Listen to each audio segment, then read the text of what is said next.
Moni kulikonse kumene mukutimva kapena kutiona. Dzina langa ndi Emmanuel Twala ku program ina ya Speak Out kapena kuti Tikambe kuno ku MPC. Tibakhala pano nthawi zambiri kumakambirana nkhani zimene zikutikhudza mdziko muno, nkhani za umoyo, nkhani za ndale, nkhani za masewero, nkhani zosiyanasiyana timazibweretsa kuno ku MPC tikambirana program ine ya Tikambe.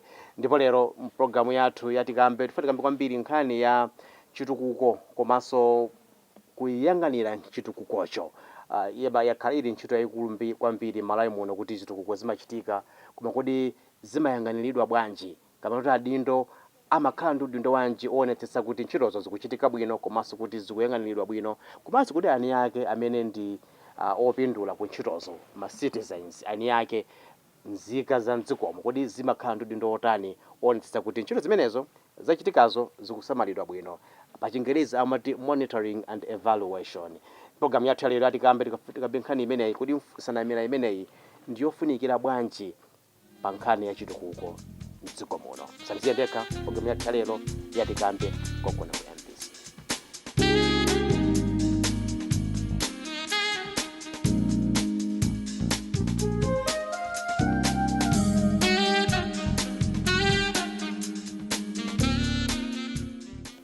Imene program yake ya Tikambe ndakulandaninso no program imene ya Tikambe kuno ku MPC. Ndipo lero program imene ndi mlendo wapadera iwowa ndi Mr. Charles Chimombo, alemba buku mkulu ameneyu tilifotokoze buku limeneli kutsogolo, koma ndi mmodzi mwa akatswiri amene akhala akugwira ntchito za chitukuko mdziko muno. Ndakulandirani Mr. Chimombo program yathu lero ya Tikambe. Ndathokoza kwambiri, zikomo kwambiri. Tikamakamba kuti monitoring and evaluation kapena kuti chichewa chake chimakhala chovuravura mali muna ndikuyang'anira ndikuunika kuti ntchito zachitukuko zikuyenda bwanji. Kumalawi kuno takhala ndi kuti mumaona kuti kafukufuku kwanu mwapeza kuti tili mavuto angapo pa nkhani ya kafukufuku komanso kuunikira komanso ndikuyang'anira ntchito zachitukuko zimachitika mdziko. Ndiliti vuto lake? Ndiyambe ndikunena kuti vuto limene lila kauniuni ndi kafukufuku wa ntchito zachitukuko. Pa Chingerezi ndikhoza kunena kuti is culture oriented. Ndi mmene anthu tinabadwira ndi kuchidwa orient pa nkhani imeneyi pa zinthu zimene timachita tsiku ndi tsiku pa moyo wathu wa tsiku ndi tsiku. Okay. Ifeyo ku Malawi kunoko kapena ku Africa, si culture yathu, si chikhalidwe chathu kuunika kapena kufufuza kuona kuti zinthu zikuyenda bwanji. Kanthu kamene kakugwera mu mawu ena amene timati accountability. The reason why we do monitoring and evaluation is to achieve accountability. Ndikupasa an example. Iniyo mwina anthu ngati ife amene timagwira ntchito mataoni ngati muno kaya kuti pamakhala nthawi yonena kuti mwezi ukatha anthu akumudzi amanena kuti tigayire nikoni kanga chepe kapena tipase nikoni kandalama. Nanga amaona kuti muli kutauni muna mukupezako kanga nyasi. Yes. Ndeno ndalama ija mukayipereka kumene kuchako kapena mwina 10,000 kapena mwina 5,000 ngati muli pabwino mwina 20,000 kumapita apopo. Ndikusimikiza ndipo ndikusimikizadi pansi pa mtima panga chinthu chimene mumafuna kuti mukhale nacho osangalala. It's not that you have given that money, no, it is how that money has worked. Ndi mmene ndalama yagwirira ntchito. Okay. Palibe amene amapereka ndalama yake nguna kuti ndakupasa ndalama chiche simene mungachitire zili kwa ine bwana ndakupasa. Ayi, palibe munthu amapanga zimene zonse. Amafuna amvesere kuti ndalama yake yagwira ntchito bwanji. Ine mukapereka ndalama ku mudzi kapena ku nyumba ndikumva kuti mdzukulu wanu kapena mwana wina wapakhomopo wapatali ndi amene wandira ndalama ichi anakaledzera mowa anakaledzera kachasu mpaka wagona panja mtima makugundani mumanena kuti it could be part of my money. Ndikuti sunapereketu ndi mtima wonse. Mesa Bible manena kuti chimene dzanja la manzere likuchita pomapereka mphatso. Yes. La manjali lisamve ndikumva komwe kuti la manzere lachita mphatso yakuti yakuti. Ndi chifukwa chake ndikunena kuti umaperekatu ndi mtima umodzi. Ayi. Kuti awa adzati kumba. Abieni aja kati patsa makobiri. Amatikumba. Adzati kumba. Exactly. Yes. That's why I said this is cultural. Chifukwa statement imene mwatulusa yona kuti akatipasa chinthu chawo amatikumba. It is cultural oriented. Ndi chikhalidwe. Chonena kuti tinazolera kuti ukapereka chinthu asakukumbe nacho chinthu chicho. Now, kwa azungu sapanga zimene zonse. It's not kumukumba munthu yeye koma tikuti accountability. You need to account for what you have been given. In the Bible, the parable of the talents, munthu anapereka matalent kwa anthu ake ntchito osiyanasiyana, anabweranso kuzanena kuti what did you do with the talents? Iwo unapanga chani. Ndiye Bible imalongosola bwinobwino kwambiri kuti munthu amene anapangisa matalent ake kuti achuluke ndi amene anathokozedwa kwambiri. Wina ankanena kuti ndikukopa nineyo kwa ndinovuta kwambiri. Ndiye muzandikumba. Muzandikumba. Ankala kwitsa mesa amadziwa kuti ndi kuti ambuye awawa ndikangwadyera zawo. Ndiovuta kwambiri. Ndidzanyozeka pamudzi. Ndiye mwana zimene anachita chinthu chimene ankaona ngati ndichoyenerera. Anasunga ndalama ija exactly sanayiononge. Anasunga ndalama ija exactly imene inalili. Pobwera ambuye akanati ndalama ija ndi iyi. Koma Bible yali kutionesera kuti ayi munthu ameneyo sanachite zinthu zimene ambuye ake amafuna. Munthu amene anachita multiply ma talent aja ndi amene akuyamikirira kuti anagwira ntchito yabwino.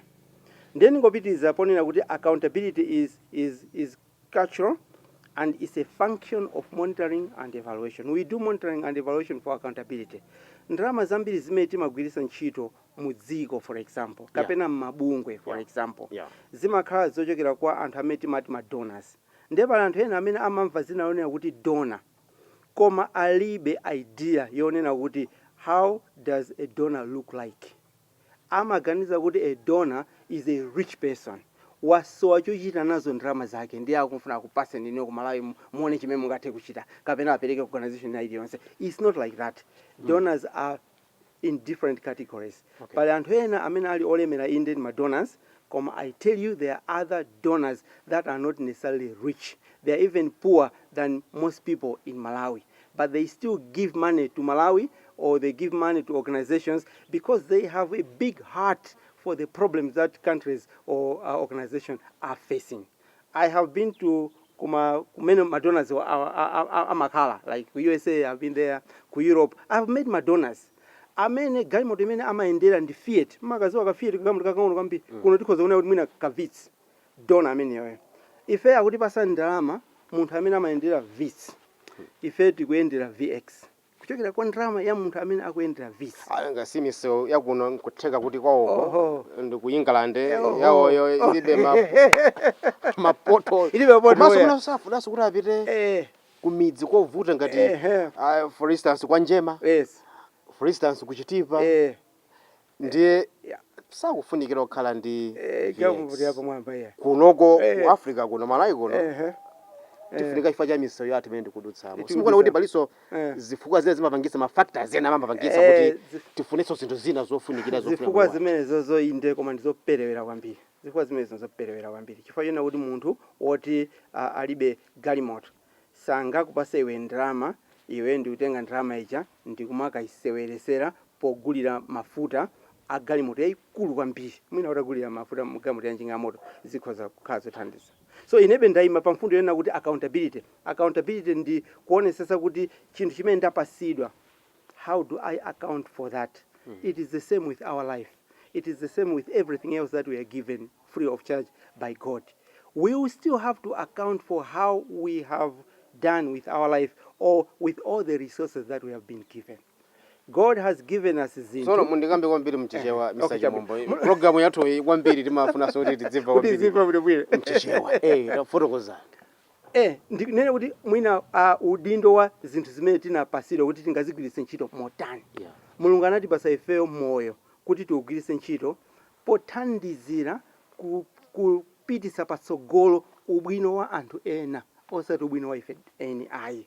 Mulungu atipasa free zinthu zaulere kuti ifeso tipereke kwa anthu ena kuti anthu ena aone umulungu wakewo kuzera mwa ife. Ndiye ndikuyima beba mfundo yanga yona kuti accountability kapena kunena kuti kuonesa kuti zinthu zikuchitika pa chilungamo. Ndiye tikabwera kumbali ya mabungwe kapena mayiko.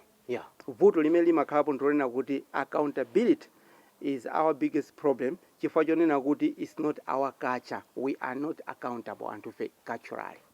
Komanso tilibe maphunziro amene amatithandiza ku school oti anthu fe tiziwe kuti accountability is very important ku primary school. Muona kuti maphunziro ambiri amene timaphunzira ku primary school tikamaliza school ija sitagwiritsa ntchito. Timayambano ngati ife amabungwe kuphunzitsa anthu atakula kale m'mizi. Mumamva anthu aona kuti anapita ku maphunziro achakuti, anapita ku maphunziro achakuti.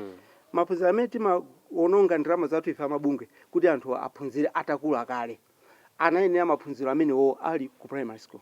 Ndi manje simungangobweretsa ndramazo kuziponya ku primary school kuti tiyeni muyambire kumene kukhonza mavuto amene ukutuma umalawo kuntunda mukatero muyamba za police mukatero muyamba no police issue ndiye kuti kamene koko ndi kanthu kamene mwina ma policy makers they can also think about it.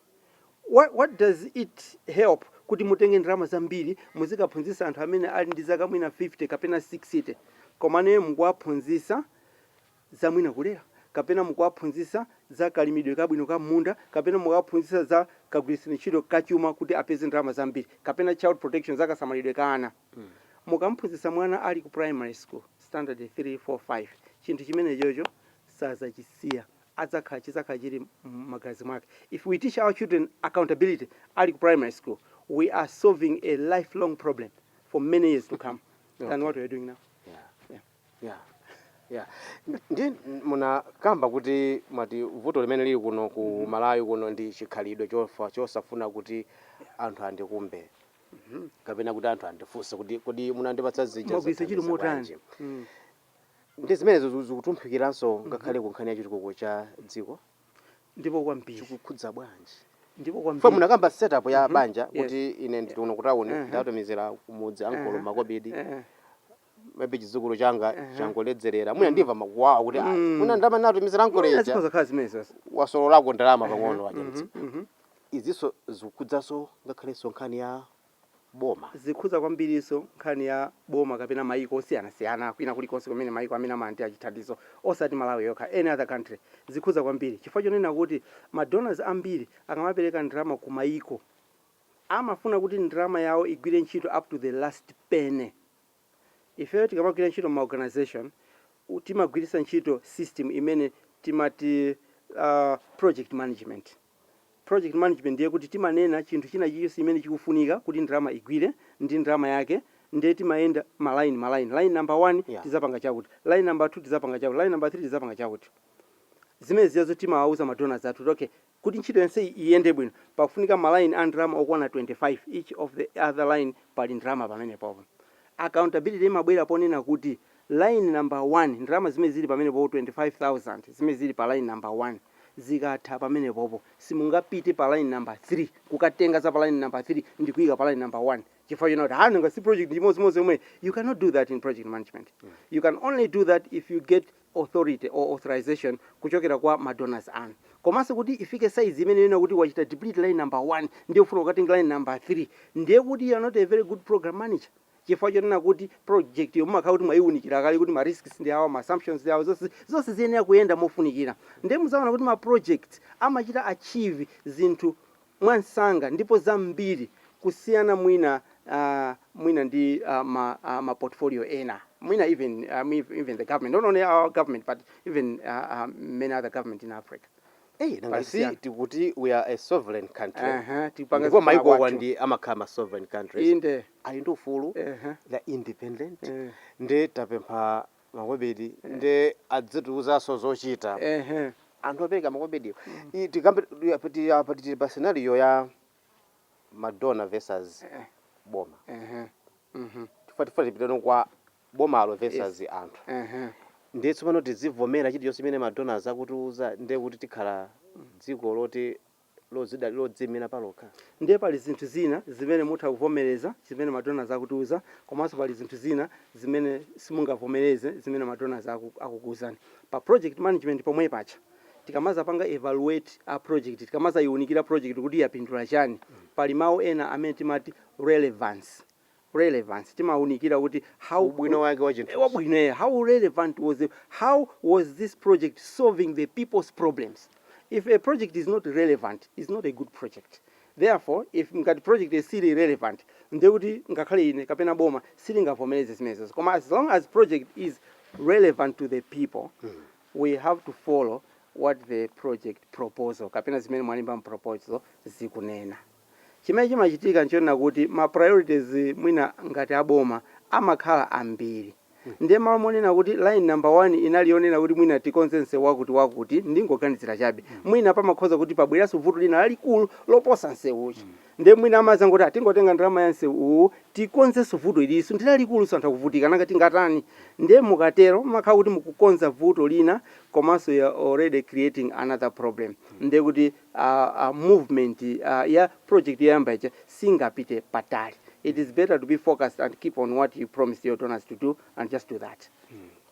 So tupite akumodzi pano tikamba pano za tachwa kuboma tipite no kwa wanthu amene akutumikiridwa nkhani ya accountability imene kamba ija sinafika nkhani ya monitoring high accountability chifande cha pamwamba ikugona so pati ndiyenu muone apapa tikamakamba za kagwiritsidwe ntchito ka ndalama makamaka ndi sindikiza kwambiri pa ma organization ndi ma customers athu awiri customer athu oyamba ndi donor amene akuti pasandrama is our customer, we need to make him or her happy. Customer athu wachiwiri ndi munthu amene ndramazi zikugwira ntchito pa iye. Customer athu wachiwiri is the child. Chifukwa chonena kuti we have made a promise to the first customer that if you give me $100,000 I am going to get this money kupita nazo kwa customer wanga wachiwiri kuti ndikamkumbire zisime zokwana 20 from 100,000. Ndiye kuti uku ndi accountability ya 100,000. Uku kwa mwana ndi accountability ya 20 boreholes. I need to satisfy both customers. Nditenge 100,000 uku ndikakumbenso zisime zokwana 20. Chifukwa kuti mwana ucha kapena community ija tisanayambe kugwira ntchito timakhalanso titakambira nawo kuti okay pali anthu akufuna kwabwino amene afuna kutithandiza atipasa ndalama izizi zimene zikwanira maboho 20. Now ngati mukumbe maboho 17 kapena 16 ndiye kuti mwachita breach contract yanu ndi customer wanu ushu ndiye kuti you are not accountable. Chifukwa munati 20 nanga mwakumba bwanji only 17. Mukapitaso uku kukanena kuti 100 ija pepani bwana zalephera kuti tikumbe maboho 20 tangokumba 17. You are not accountable. Ndiye kuti mwayamba kuphwanya chibale uku ndi uku. Zinda muna za sintha background ipo maybe mene munakumba apo pali mwala ndi zita kusintha koma kusintha kusakhale kuchita kuti extreme kusachita okay pa project management is allowed to have a change kapena kusintha kwa 10% kwa 1 kwa 10 ili onse koma zimene zozo ziyenera kuchitika where pamene pali kuti is very extreme. Koma if you are a good project manager ndikubwereza ngati uli munthu woziwa kuyendesa bwino ma project ngati uli munthu woziwa kuyendesa bwino ma organizations ndiye kuti uyenera kukwanisa ku 100 ukuzisime 20. Ukatero donor uyuyu azakupasa nino 200 olmusana mpempe. Chifukwa accountability breeds trust. Trust brings more money. More money brings zitukuko kwa anthu amene mukwatumikira. So mama mukuti tikupita kumango chitikalimbe proposal yoti tipemphe drama. The only way you can do a very good proposal is to be accountable. If you are accountable, you are writing a proposal every day. Chifukwa mukangona kuti bwana tinaona kuti tina save pena pake tapangaso maboho 21. Your customer here is going to be not only satisfied but he is going to be excited. So when you excite your customer, you are assured of getting more money and helping more poor people in your country. Tipita sono mundichotseno ku mundipitsono kwa munthu kwa adindo ndi anthu amene amakhala amatumikiridwa. Exactly. Agone pati ndeno anthu amene wawa agone pa mfundo yanga imene ndikunena kuti accountability ndiyofunika. Chifukwa chisanzo ndikupereka cha ma organization ichi ndi chisanzo chimene sitikhoza kupereka so maboma. Kuboma kuja kumakhala budget ku parliament kumakhala budget. Budget amagawa pang'ono kugawira kwina kulikonse. Mu budget moja akagawa amanena kuti okay budget iyi ikupita kwakuti ikufuna ikagwire ntchito zakuti pamakhala akaswiri amene amayunikira budget chayo for a long time. Amatenga budget je kuka wafunsanso anthu mmudzi kapena ma stakeholder consultation team wana zimene kuti tikhale kuti we are happy with the budget.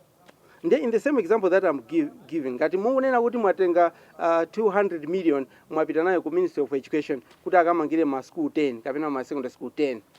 Ministry of Education atenga 200 million ija imene anavomereza kuti 200 million iyi itikwanisa kuti tikamange ma school 10 ndiye kuja akamanga ma school 8 kapena 9.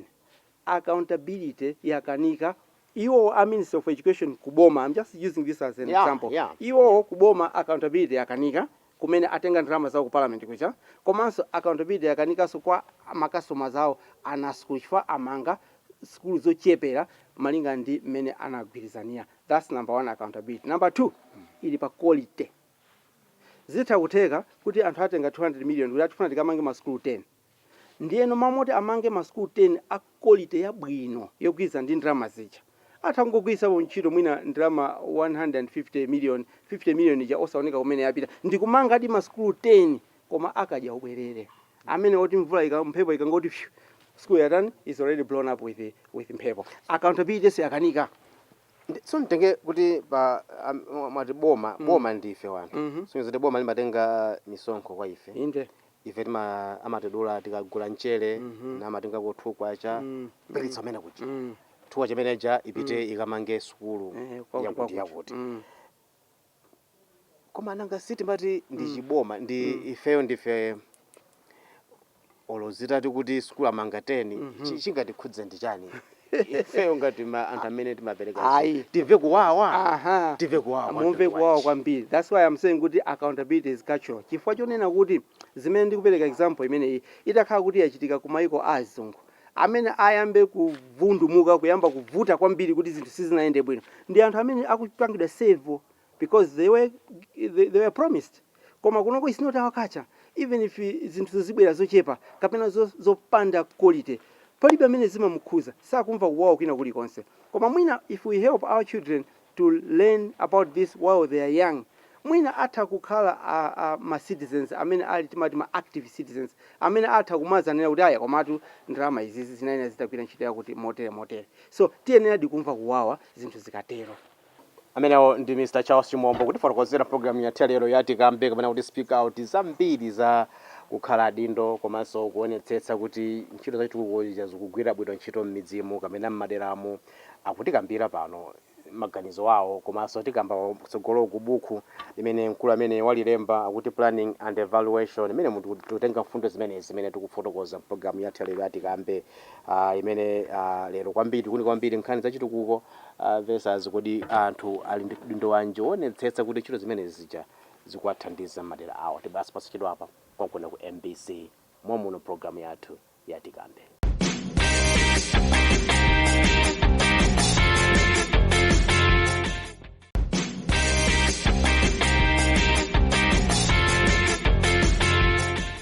Mene ndi program ya Tikambe kuno ku MPC lero tachitika mwayi kuti ndi Mr. Charles Chimombo amene ndi mlembi komanso ndi mkulu amene wagwira ntchito zambiri kunkhani ya zachitukuko makamaka kunkhani yaonetsetsa kuti anthu akuthandizika madera osiyanasiyana. Ndipo program ya lero ya Tikambe akutikambira maganizo awo komanso izo zimene experience yawo ya anthu amene akhala kugwira ntchito mdziko muno kuti kodi zimafunikira njani udindo wa anthu wafunikira njani. Ndi munakamba Mr. Chimombo salapite kuwapumirira kuja kuti anthu ali ndi udindo timati rights and responsibilities mchingerezi kuti ngati ineyo ndikhalenso ndi udindo wa zinthu zimene zikundichitikirazo. Ndi munakamba kuti akuyenera kukhala opsa mtima msanga ndi amene katundu yosana apeze nanga amene operekawa aliso ndi udindo onetsetsa kuti ndamatapereka ija msonkho uja kugwira ntchito kuyenerera komanso atenge udindo otani kuti nkhani manja ikatheke. Ndiye muona kuti pa nkhani imeneyi kuti accountability iyende bwino ndi pamene pamabwerano mfundo ya planning, monitoring and evaluation. Yes. Chifukwa tikamapanga za monitoring and evaluation pali ngodya zake zimene timasatira kuti monitoring and evaluation itipase accountability. Ngodya yoyamba imene timasatira ndiyonena kuti tiziwe cholinga cha project. Pa Chingereza amati ma objectives. You need to know kuti what are your objectives for this project. Even mmene kuna kuti project pamene mwalemba project ipo muthaso kuchita po replace ndi dziko.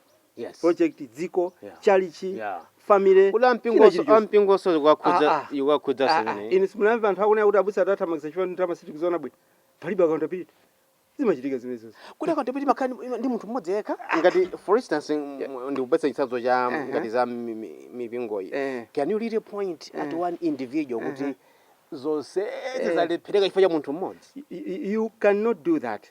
Koma you can blame yourself for having reached that point. Chifukwa chonena kuti mu mpingomo munalibe monitoring and evaluation. Okay. Then ngamapitiriza ndingodya zanga zaima ndi mumvesesano kuti chifukwa chani. Poyamba tikhale kuti ndi ma objectives zimene tikufuna kukwanirisa pa project imeneyo. Ndiye number 1 kuona kuti monitoring yayambika. Number 2 tikhale ndi zinthu zimene amati ma indicators. Ma indicator timaziwa agalimoto. Yes. Indicator imasonyeza masigino. Yes. Kapena dashboard ya galimoto imasonyeza kuti petrol akuchepa tu. Yeah. Petrol akachepa umayima pa filling station kuti ukagule. Ndiye fundamental funa kulimbikisa pa ma indicator ndiona kuti ma indicators they are not just for fun. My indicators they help us to take action. Okay. There's no way gamu yako ikuonesa empty. Iwe ndikumangoenda be kumapita ku blanta. Ndiye kuti something wrong will happen. What will happen? Gamu yako ima panjira. Ndi chimodzi project. Ngati project ikuonesa indicator kuti indicator si kuenda bwino, you need to take action. Ndiyeno my indicator amene mirozo yosonyeza kuti ngati zinthu zikhali zikuyenda bwino tizaonera izi. Number 3, mukhale ndi zipangizo zotolerera information yochitira feed ma indicator mucha.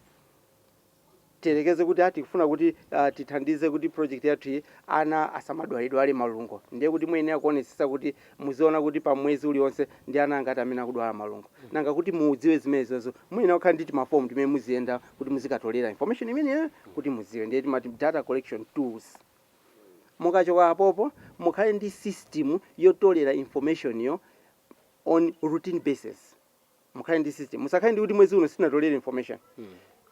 One big problem that we have in Malawi is access to data. Ndi vuto lalikulu kuti mupeze data yoti ikuthandizeni kuti mpangire project ndi vuto lalikulu. Mupite ku district yako za kuti information imene tilibe, mpite kwa kuti palibe amene akusunga data. That is very important. So mukhale ndi system yoti muzitolera data mwapafupi.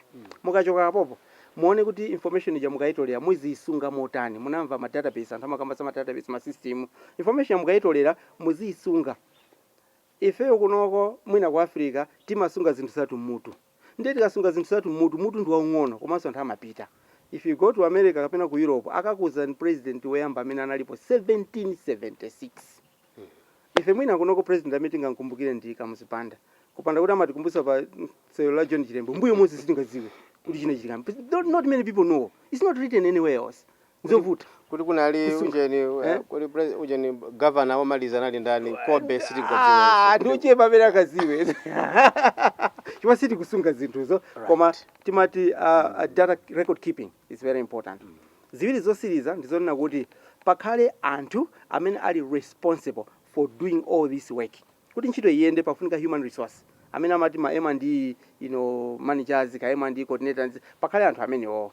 Koma pomaliza data yonse mukayitolera pafunika kuti mukhale ndi ndalama zapadera zimene zingathandize kuti M&D iyende.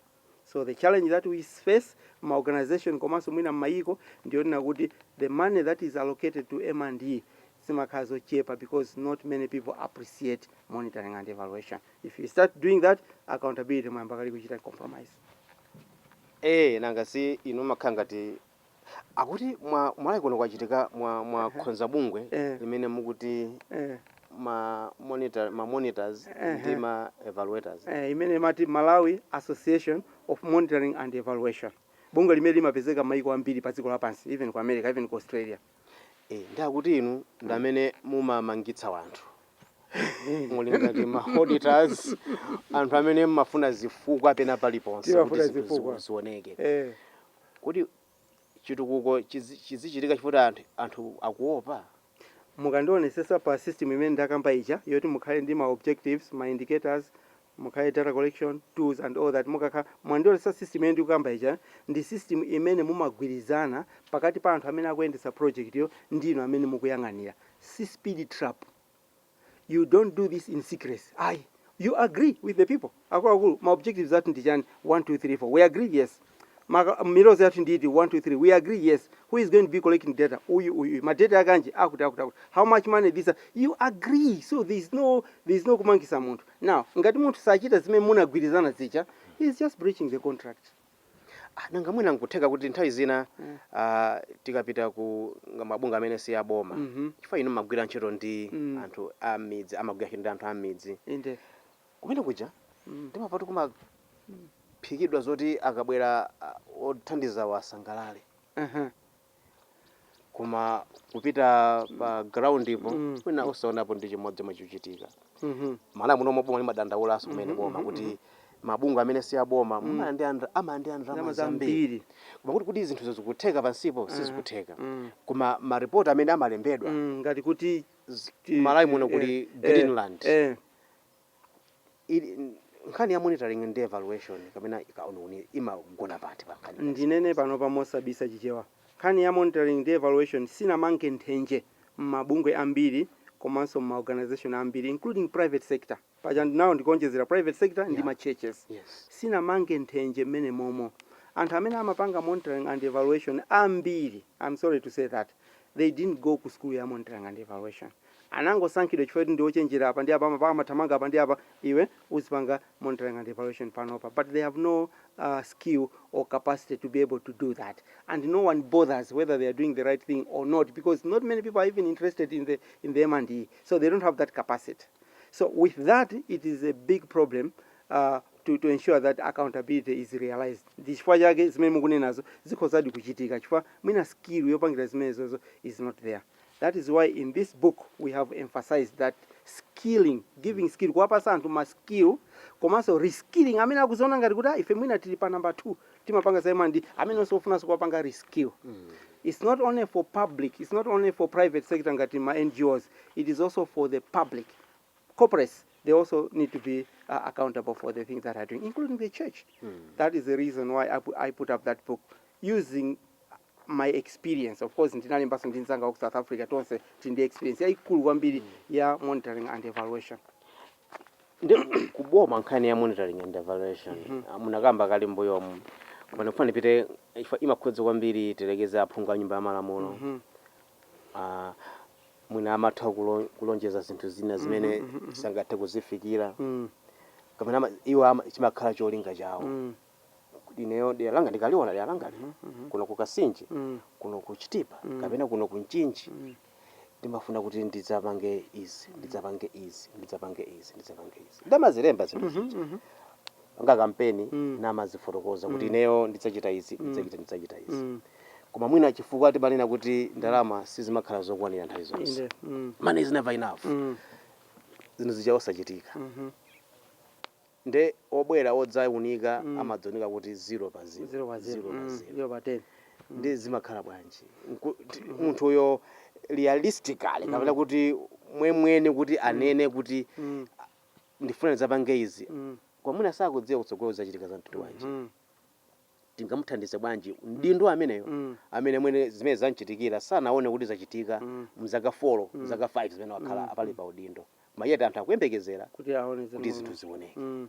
Kumbali ya aphungu a nyumba ya malamulo mwafunsa funso la pamwamba labwino kwambiri. Ndi chinthu chimene ndikuganizira kuti mwina siku lina chikhoza kuzachitika.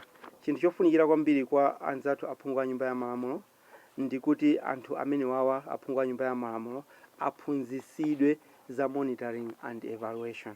Ndidakakonda phungu wa nyumba ya malamulo ina aliyense akanakhala ndi basic certificate ya monitoring and evaluation, kapena some form of orientation on monitoring and evaluation, because it is only until when you are an expert in monitoring and evaluation that you can, achieve accountability. If we don't do that, mavuto awazaka akupitirabe kutali ndi kutali koma. So aphungu a nyumba ya malamulo pa training imene ya monitoring and evaluation chimene angatolepo kwambiri ndichonena kuti atenge constituency yawo ijayo ngati organization, aitenge imene ijayo ngati organization, aitenge constitution yawo ija ngati project.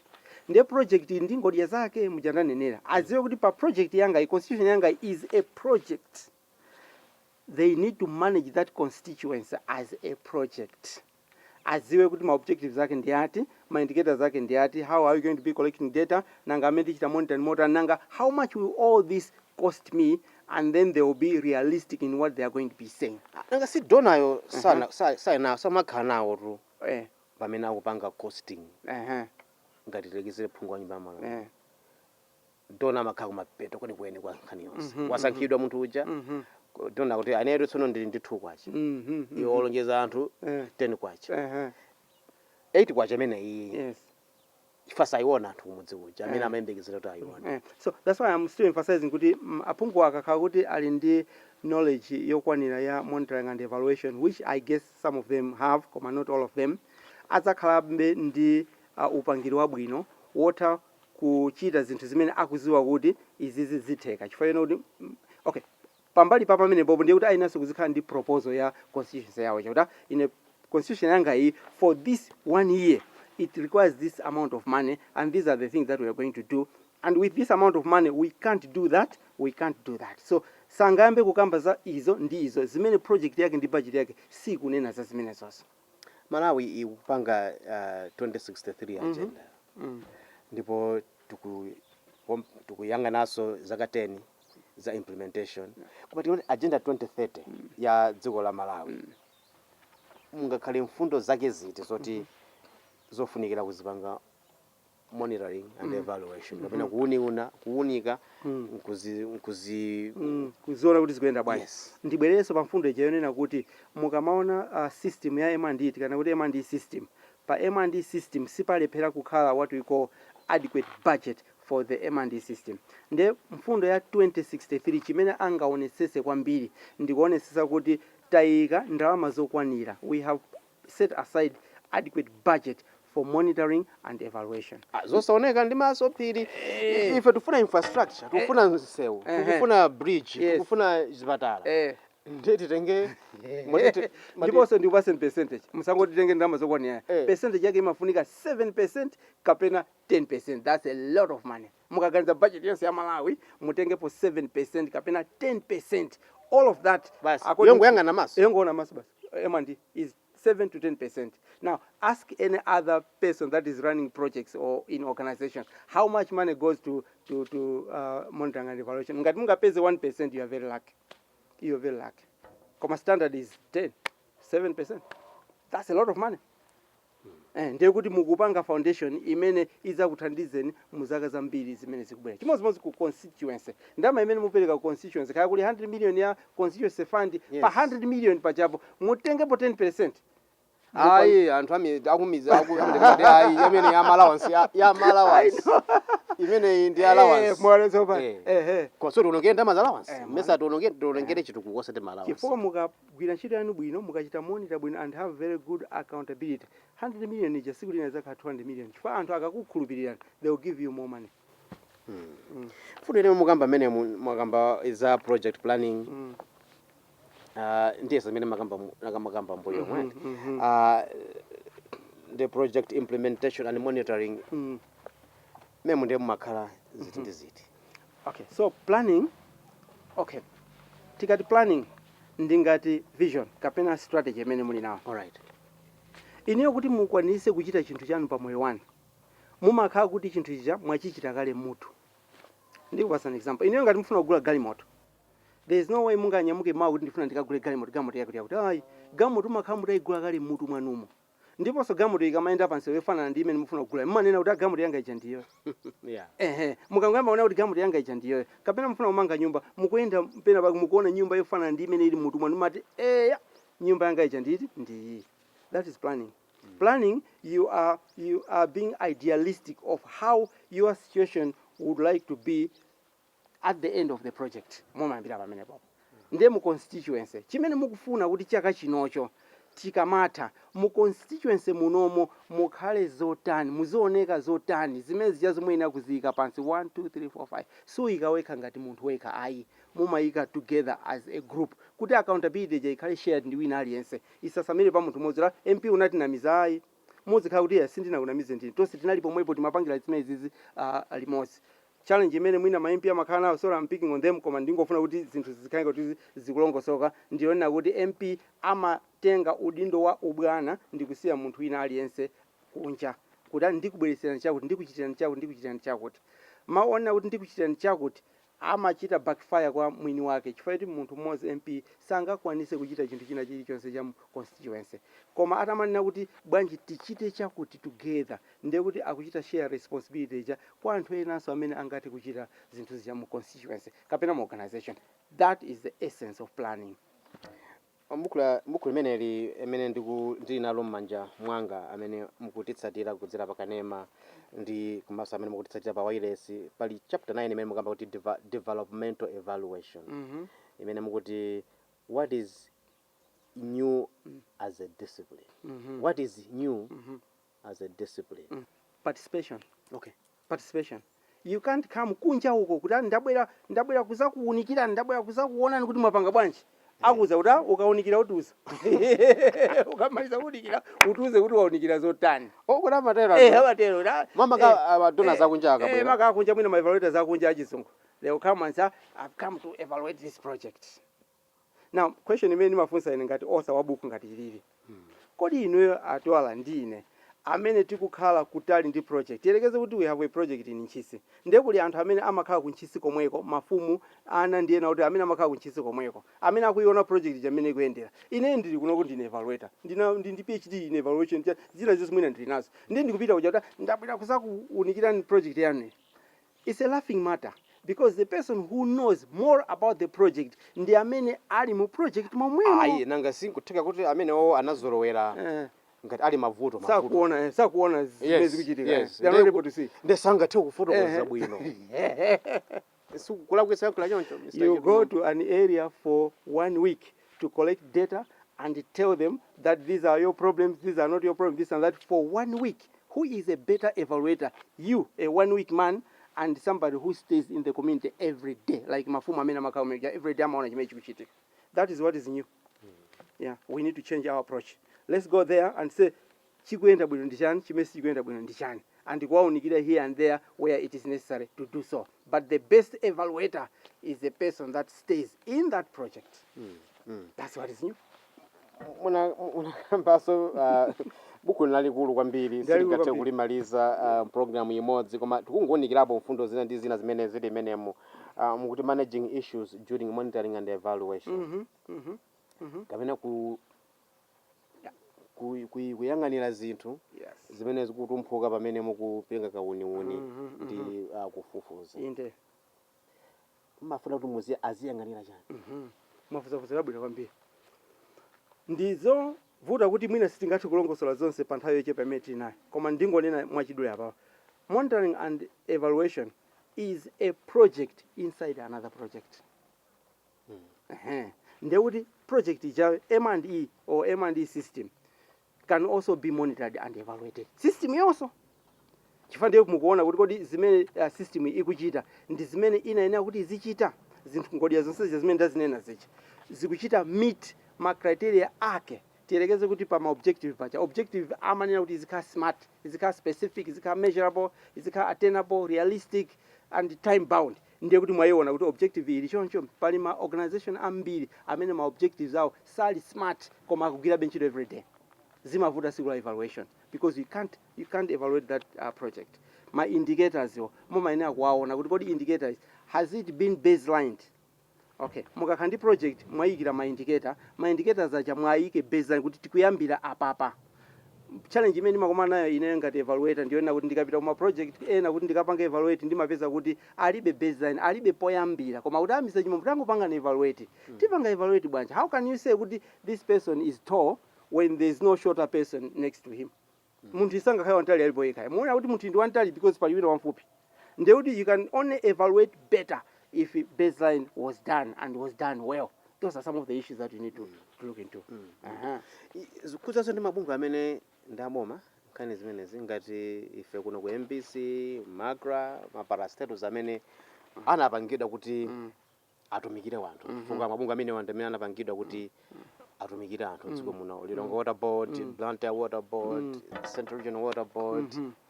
Mabungwe amene ndaboma. Zimakhudzaso zimenezi.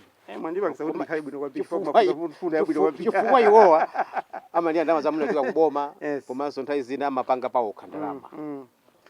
Aliyense amene amalandira ndalama kuchokera kwa wakuti kapena aliyense amene amalandira ndalama kuchokera ku ma well wishers.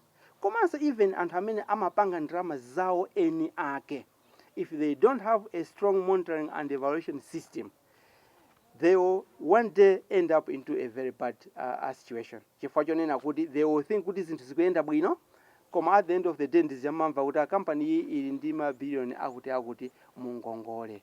Zimachitika ali kuti. I'll give you this example ya practical kwambiri kuti munthu kakha kuti ndiwe driver wa galimoto uzionesesa kuti uli ndi ma mirrors okwanira pa galimoto yako kuti uziona galimoto yako yonse mmene ikuyendera.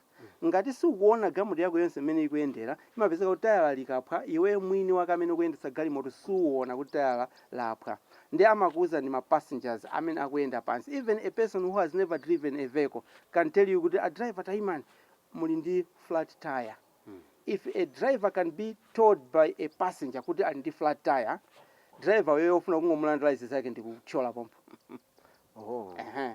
If we agree with this statement, that driver amene kungomulanda license ndi kuchola pompo, we also need to agree with the statement yona kuti ngati munthu wina project yake ikupezeka kuti akumuza ndi madonors kapena anthu akutali kuti project yako sikuyenda bwino chifukwa chakuti munthu akukuzayo ali ku Australia, munthu akukuzayo ali ku USA. Ndi kuti iwenso ulinga driver uja ufuna kuti ngokulanda certificate yakuti ing'ambe pompo ngati uli project manager. You can't be told by other people. So monitoring and evaluation is very important for every entity. The CEO of the organization is the driver for their organization. They need to be seeing every aspect of their organization using my mirrors. Which are these mirrors? The monitoring and evaluation system. So pa company paliponse pakhale munthu wa M&D wa serious ndi timu yake azigwira ntchito imeneyi. Kwa MPC ko kaya kuti makampani osiyanasiyana amene amagwira ntchito ngati zimezi. I would recommend kuti zimezi nzofunika. If we do that, we'll change our culture of accountability as it is now. Kumala ikono makhala nkhani ya tinayo national FM yathu analemba the late Frederick Sauka. Mene moja muli nsanamira yemodzi mene anayilemba ndakatule nyimbo imene ija kuti nsanje. Dani athu ndatatu pali njala nsanje ndi matenda. Koma iyi yansanje ikhangati ati njambiri ndithu muno m'Malawi. So wina sanga ngokutengera nsanje kuti awawa zimene akuchitazi trash chifukwa kuti mwene Yesu afuna sopo mwepo ndale ndi nsanje pankhani ya monitoring zimayenda bwanji. Ndi chamani kuti anthu amaganiza kuti monitoring ndi speed trap. Monitoring si speed trap ayi. If this thing becomes our culture, we will appreciate its importance. If it doesn't become our culture, ya mundi yange mchichewa funda imene chifukwa imene ndibefa titseke nayo program imene since nsanje ndi ndale. Yes. Sisi makhalaso ndi mbali yosowera mu nkhani ya monitoring and evaluation. Ndiye kuti tikubwerera pamene tinayambira program tikutsekaso pamenenso tinayambira program. Nkhani imene inayambira program ndi accountability kapena kuna kuti chikhalidwe chathu. Kuti kukafukufuku ndi kauniuni si chikhalidwe chathu ayi. Chinthu ichi chikakhala chikhalidwe chathu umachichita chinthu chija usakuganizira. Chimodzimodzi driver uja amati akamayendesa galimoto yake akakhala kuti ndi driver wa experience. Poma panga indicator je sikuti amagaza kuti ndipange indicator zitazi amangozira kuti apo pa T junction time pa indicator. It happens automatically. Munandoza zonkhani mukumene munkhani ya truck chigamoto cha chithalak kuti driver wake savutika ndikupanga kuti ndichita pake pakuti ndifotokoza chimene kanji. I think amvera athu ainvestese nkhani imene ndipo akachite check zimene tikunenazi. Mukaiona truck imakhala ndi matayala 22 a standard truck matayala paka kumbuyo. Ndi truck ijayo ndinawerenga mamira zake amene amakhalapo. There are almost 7 or so. Chifukwa kulimira uku pamwamba pa mira ndi pamwamba pake paliso mira ina mkati muja mulimira ina kusogolo kulimira ina. He has got almost 8 or so mirrors. Sizongowalitsa zimezi. Sizongowalitsa zili ni ntchito. Right. Mamira amene ajawo amamuthandizira kuti galimoto yake yonse ija amene yakulira muja amene yatalikira mujamo. He can see every part of that big car. As a result, he performs better than you and me amene timayendesa ka sienta kathu kali ndi mira imodzi kapena atatu. Ndiye muzaona kuti truck driver akachita park palo ena aliwonse. Mumachita kudaba kuti galimoto inazayenda kufika panopa kapena yangunyamulidwa nkuzayika pamene papa. Amachita park precisely kungolekeza ukoma wachita park pamene pacha. Why? Because he has got a lot of tools or system that helps him to be able to do that good job. Iniyo ndine tikatenga sienta yathu ija tikamatuluka nyumba mucha ku location ukamatuka mauza akaza kuti tazindionera nikumbuyo kagama tukani matala 4 senta mbi ngophwanyika 2 minutes umva mwamba kanga ndi akaza bwana suma ndionera ulile system ya monitoring and evaluation. So ukakhala ndi anthu ambiri okuyang'anira absolutely ndikuti zako zimayenda program yenu imayenda bwino. You move forward mumapanga zinthu pa chilunga mpake, you achieve your objectives and then you make your customers happy. In the long run you get more money, you help more people. I can tell you that. Mautsiriza Mr. Charles Chimombo ndotani program ya lero ya Tikambe muno mu MBC. Mwina ndingotengerapo mwayi kuti ndina lemba buku limene linatengera nthawi yayitali kwambiri kuti tilituluse koma tayikamonso mfundo zambiri zabwino kwambiri zimene zikhuza ndi nkhani imene timakamba panoyi. Amenewo ndi Mr. Charles Chimombo kuti kambira mmodzi wa alembi buku limeneli panali Dr. Christopher Phiri komanso ndiwo Mr. Charles Chimombo anali buku limene kuti planning and monitoring and evaluation ndi makamba imene program ya lero ya Tikambe kuti kodi kauniuni wa ntchito zimene zimachitika zachitukuko kodi zimathandiza bwanji kupitisa patsogolo ntchitozo kupanso ngati boma komanso ngati anthu otumikiridwa kodi amakhala ndiudindo wotani onetsetsa kuti ntchito zawo zikuoneka ndi tumaso zopita patsogolo. Inayipo naikoza kumeneyi ife ya MBC funa kukambeni nkhani ngati imeneyi imene ndiyofunikira kwambiri yoti anthu mdziko muno tikhale tikuyitsata ndithu. Pana tsiku lina dzina langa ndi Emmanuel Twala mwakumanonse.